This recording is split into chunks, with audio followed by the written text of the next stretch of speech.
Assalamualaikum warahmatullahi wabarakatuh. Perkenalkan, nama saya Andre Awalsahdi Siregar.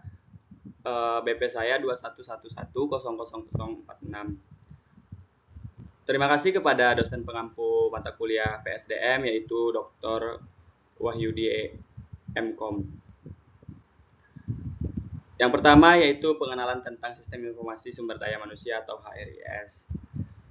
Jadi, Sistem Informasi Sumber Daya Manusia atau HRIS adalah platform digital yang memungkinkan manajemen dan administrasi sumber daya manusia.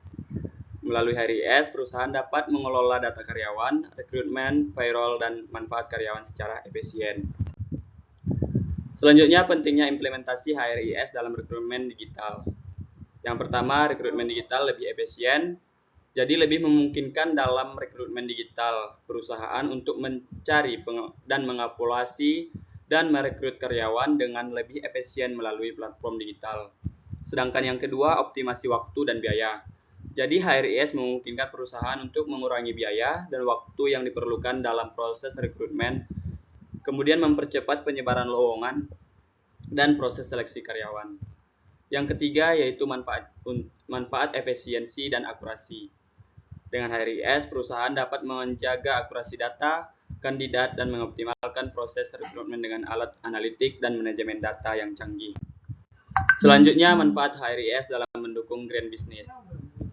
Yang pertama, reduksi penggunaan kertas. Dalam hal ini, implementasi HRIS dapat meminimalkan penggunaan dokumen cetak, membantu perusahaan dalam mengurangi dampak lingkungan. Yang kedua, meningkatkan penggunaan digital. Dalam hal ini, HRIS mendorong perusahaan untuk beralih ke teknologi yang lebih digital, mengurangi jejak karbon, dan mendukung keberlanjutan lingkungan.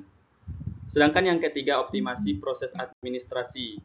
Dengan HRIS, perusahaan dapat mengurangi pemakaian kertas dalam proses administrasi, sejalan dengan praktik bisnis yang berkelanjutan.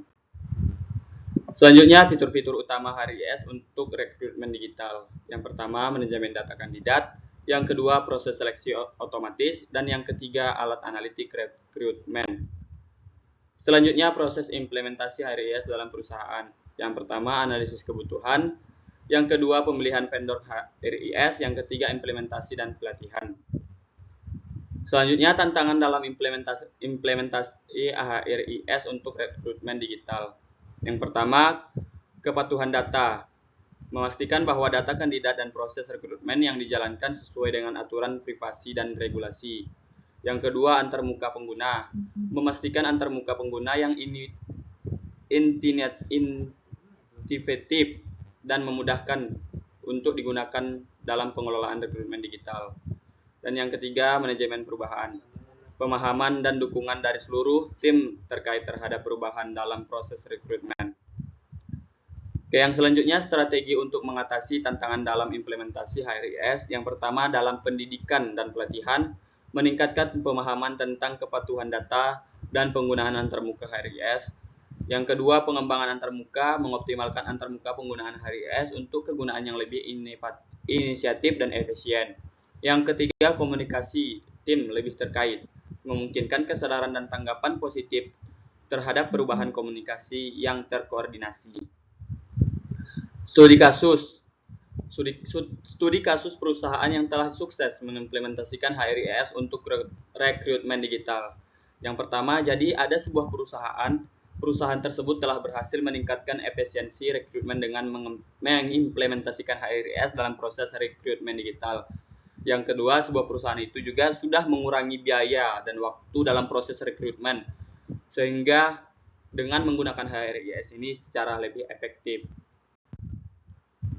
Oke, mungkin kesimpulan dari hasil tugas akhir saya ini yaitu ada dua, yaitu yang pertama manfaat umum HRIS bukan hanya meningkatkan efisiensi dalam rekrutmen, tetapi juga mendukung praktik bisnis berkelanjutan dan pengelolaan sumber daya manusia yang efisien secara keseluruhan. Sedangkan yang kedua, rekomendasi implementasi perusahaan disarankan untuk mempertimbangkan implementasi HRIS sebagai solusi efisien dalam rekrutmen digital dan manajemen sumber daya manusia. Mungkin cukup sekian yang dapat saya sampaikan pada kali ini. Kurang dan janggalnya saya mohon maaf. Saya akhiri dengan salam. Wabillahi taufiq wal hidayah. Assalamualaikum warahmatullahi wabarakatuh.